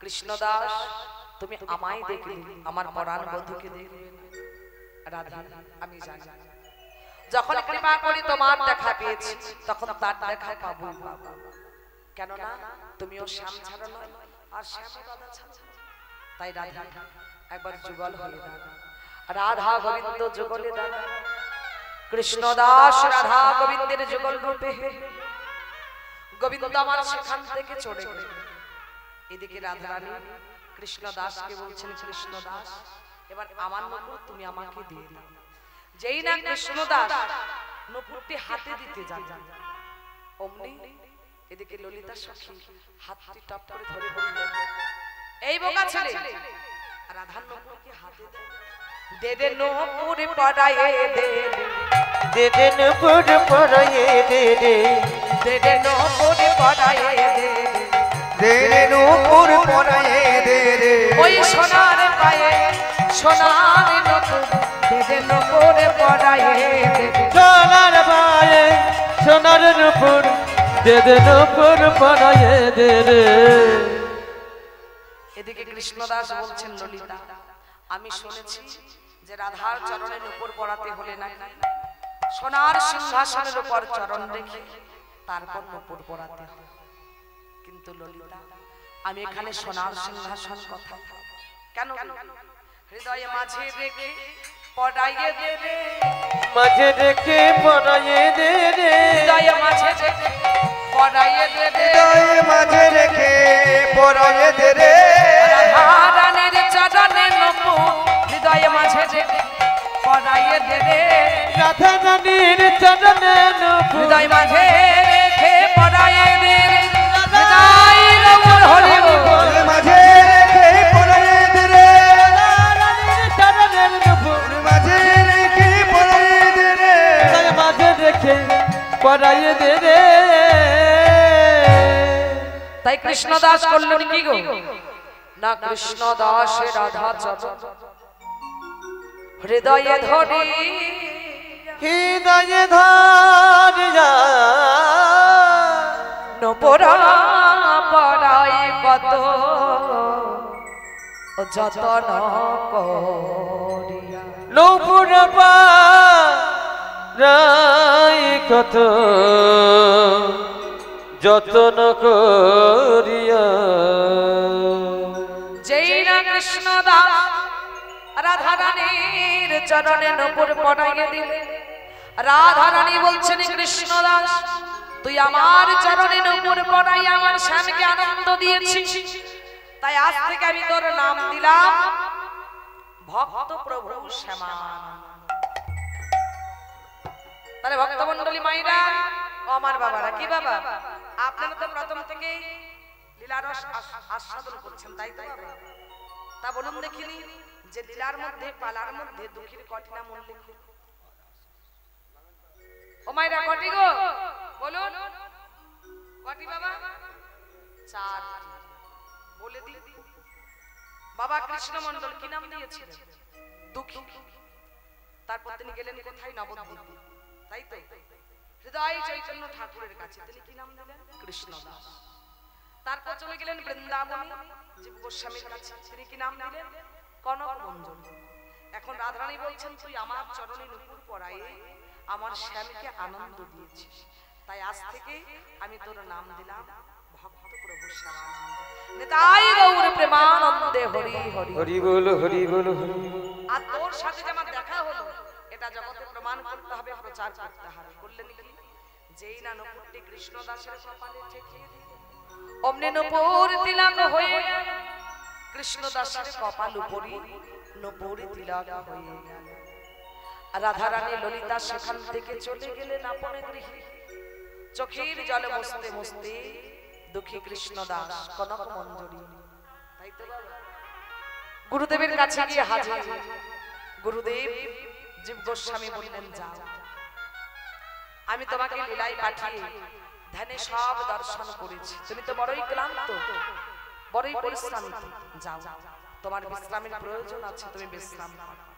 বাবা সকলেই মেনে নিলেন যে 5 বছরের ছোট্ট দুঃখী কৃষ্ণ দাস রাধারানীর কৃপা পেয়েছে। তাই রাধারানীর কৃপা করে করুণা করে দুঃখীর কপালে নুপুর তিলক কেটে দিয়েছে।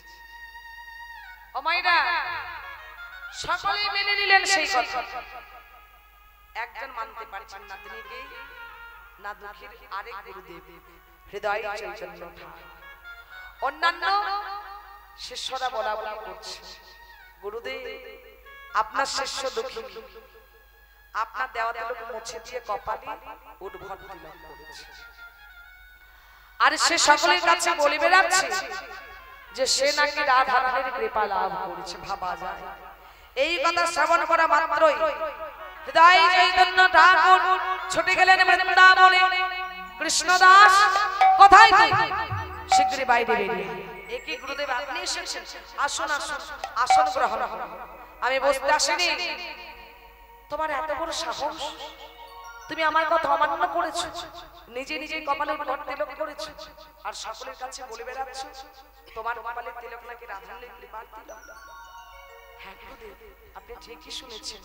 এই যে দেখছেন তিলক আর রাধারানীর কৃপার তিলক। কি মোজ তিলক? তিলক মোজ? না না গুরুদেব, এই তিলক আমি মুছতে পারবো না। এই যে রাধারানীর কৃপার তিলক। একটা চাদর দিয়ে ঘষে ঘষে তিলক মুছছে, কিন্তু হলো কি, যতই ঘষে উজ্জ্বল হয়, যতই ঘষে উজ্জ্বল হয় গো, যতই ঘষে উজ্জ্বল হয় তিলক, যতই ঘষে উজ্জ্বল হয় গো। ওই রাধারানীর কৃপার তিলক যতই ঘষে উজ্জ্বল হয়। ওই রাধারানীর কৃপার তিলক যতই ঘষে উজ্জ্বল হয় গো। ওই রাধারানীর কৃপার তিলক যতই ঘষে উজ্জ্বল হয় গো। রাধারানীর কৃপার তিলক যতই ঘষে উজ্জ্বল হয় গো। যতই ঘষে উজ্জ্বল হয় গো। চাদর দিয়ে ঘষে ঘষে তিলক মোছা গেল না। হাতে ছিল বেত, বেত দিয়ে বেত্রাঘাত শুরু করে দিল। মোজ তিলক, তিলক মোজ, মোজ তিলক, তিলক মোজ। জীব গোস্বামী বললেন, এ কি? ও ঠাকুর, আপনি এমন ভাবে দুঃখীকে বেত্রাঘাত করছেন কেন? ও কি অন্যায় করেছে কি? তুমি চুপ করো, ও আমার শিষ্য। কি তোমার শিষ্য?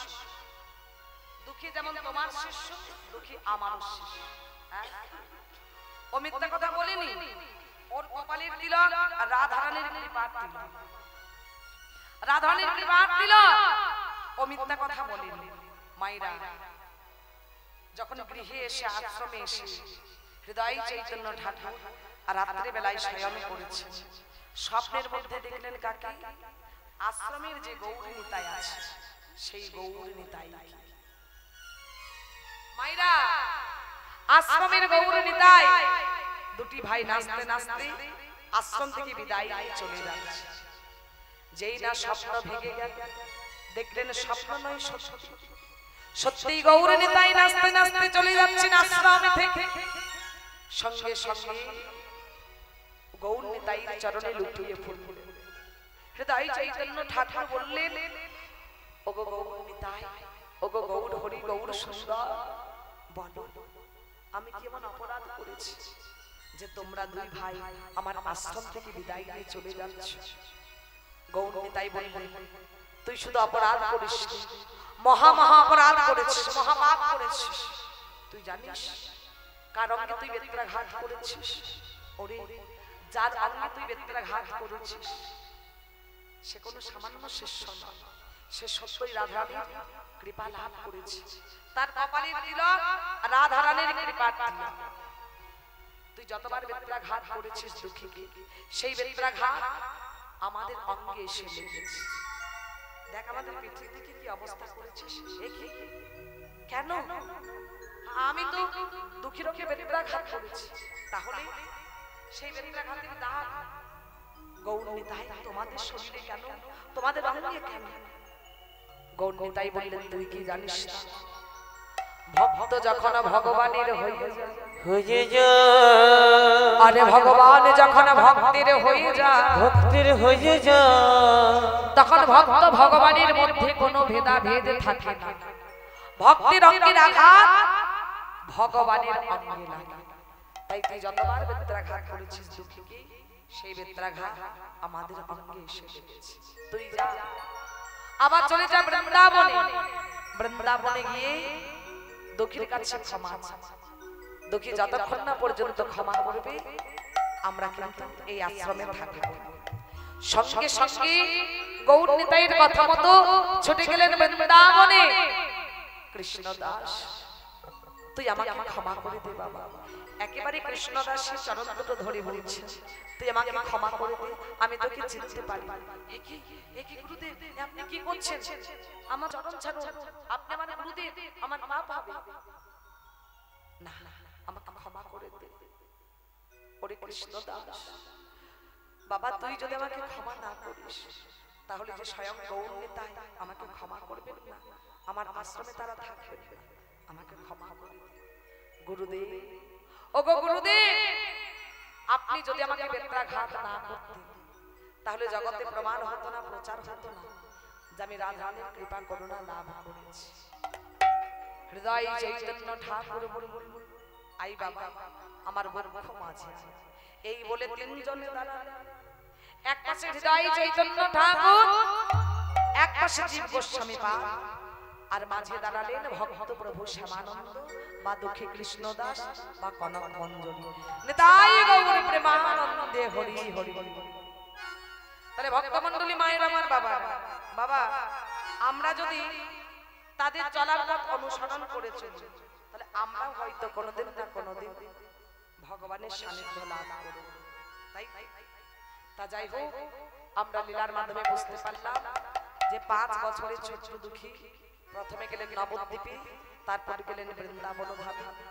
কিভাবে রাধার কৃপা লাভ করলেন, রাধা গোবিন্দের কৃপা লাভ করলেন, রাধা গোবিন্দের যুগল দর্শন করলেন, আমরা লীলার মাধ্যমে বুঝতে পারলাম।